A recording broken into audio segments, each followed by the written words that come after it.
Imagine you wake up one morning and your grocery bill is 20% higher than it was 2 years ago. Same items, same store, same checkout lane. But the number at the bottom of the receipt, it just keeps climbing. You think maybe it's the supply chain? Maybe it's the war. Maybe it's corporate greed. And maybe, just maybe, all of those things are true. But there's something else happening. Something older, something quieter, something that started long before the headlines. It started the moment someone, somewhere, decided to print more money. Here is the thing most people never get taught. Money is not wealth. Money is a claim on wealth. It is a ticket, a voucher, a promise that says this piece of paper or this number in your bank account can be exchanged for something real. A loaf of bread, a tank of petrol, an hour of someone's labor. Now, what happens when you print more tickets, but the concert doesn't get any bigger? The tickets become less. Not worthless, just less. That is inflation. Not in the textbook sense, in the real sense, in the sense that hits you at the supermarket, at the petrol station, at the restaurant, where the menu prices quietly changed between your last 2 visits. To understand how we got here, you need to go back, not far, just to 2020. The world shuts down. Economies freeze. Governments panic. And in response, central banks around the world do something extraordinary. They create money. Not by printing physical notes exactly, but by typing numbers into a system. Billions, then trillions. In the United States alone, the Federal Reserve expanded its balance sheet from roughly $4 trillion to nearly $9 trillion in less than 2 years. The UK, the EU, Japan, all doing versions of the same thing. The idea was simple. Keep the economy from collapsing. Pay people to stay home. Keep businesses alive. And the logic was not entirely wrong. In a frozen economy, you need circulation. You need cash moving.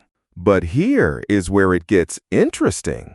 When the economy reopened, and it did faster than almost anyone predicted, all of that new money was now chasing the same amount of goods, or in many cases, fewer goods, because supply chains were still broken. More money, same stuff, higher prices. The math is almost insultingly simple. Now, let's make this concrete, because this is not an abstract theory. This is your life. In 2019, the average price of a weekly grocery shop in the UK was around £60. By 2023, that same basket was costing closer to $80. Some categories, butter, eggs, pasta, saw price increases of 40, 50, even 60%. In the United States, the Consumer Price Index, the official measure of inflation, hit 9.1% in June 2022, the highest in 40 years. And that number, as official as it sounds, actually understates the experience of most ordinary people. Because the things that cost ordinary people the most, rent, food, energy, rose faster than the headline figure. Here is the part that should make you pause. Wages did go up. In some sectors, significantly. But wages, on average, did not keep pace with prices. Which means in real terms, in purchasing power terms, most people got poorer. They just did not feel it immediately because the number in their paycheck stayed the same or grew slightly. The damage was invisible, hidden inside the price tag. That is the quiet mechanism. That is the part they do not put on the news graphic. But let's go deeper, because the story of money printing and inflation is not just about groceries. It changes the entire geometry of wealth.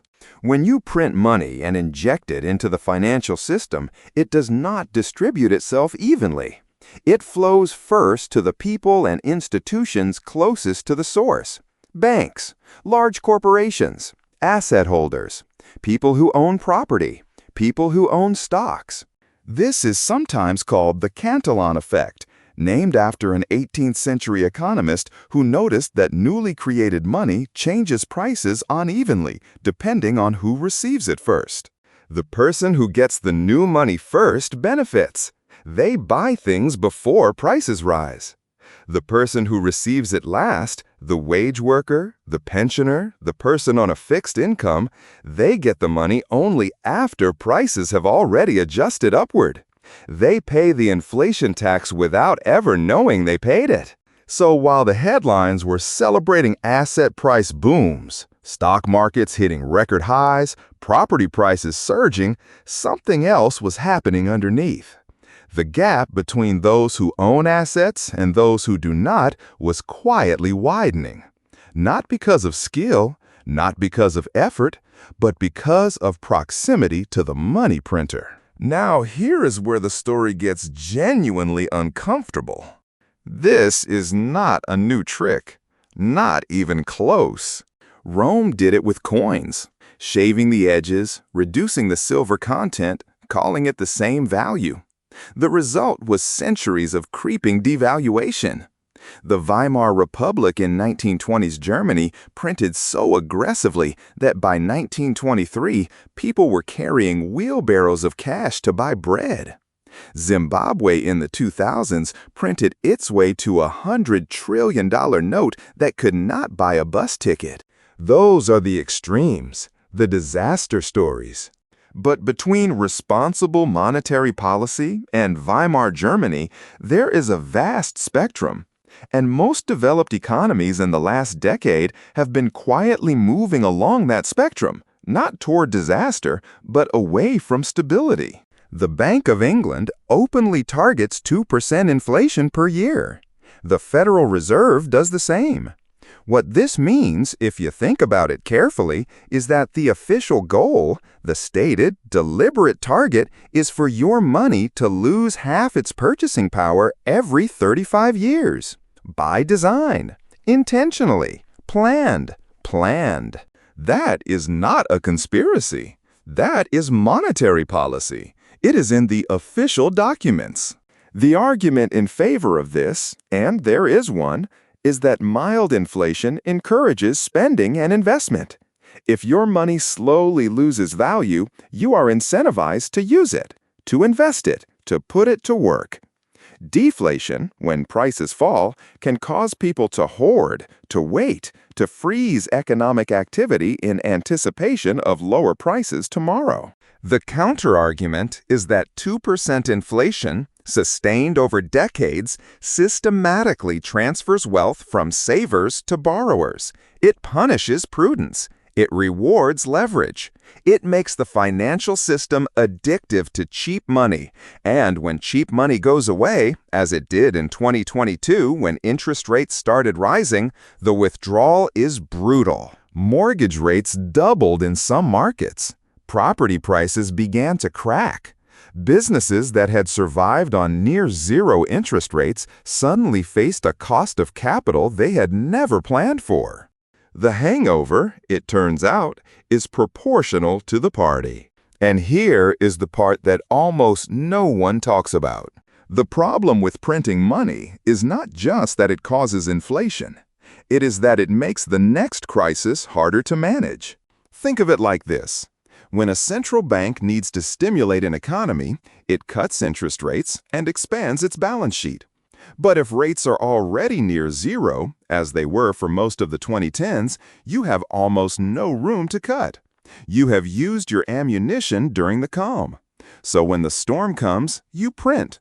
And printing works for a while, but it leaves you with a larger balance sheet, a more fragile system, and a population that has quietly lost purchasing power. Repeat that cycle 2 or 3 times, and you begin to see a pattern. Each intervention requires more money than the last. Each recovery leaves behind more debt, more dependency, more exposure. Economists have a name for this. Some call it the debt supercycle. Others call it financial repression. Most people call it Tuesday. So, where does this leave us? The cost of your everyday life, Your rent, your food, your energy bills is not just the result of supply and demand in the traditional sense. It is partly the result of decisions made in rooms you were never invited into, by institutions you did not elect, using mechanisms most people never fully understand. The money in your wallet is not what it was, not 5 years ago, not 10 years ago, certainly not a generation ago. And the system that manages that money is not broken. It is working exactly as designed. Whether that design serves you depends almost entirely on where you sit within it. The question worth sitting with is this: if governments can create money, and they clearly can, what does money actually mean? And if its value is always ultimately a matter of political will, then who exactly is it working for? That answer is different for everyone. And that might be the most important thing to understand about the world you are living in right now.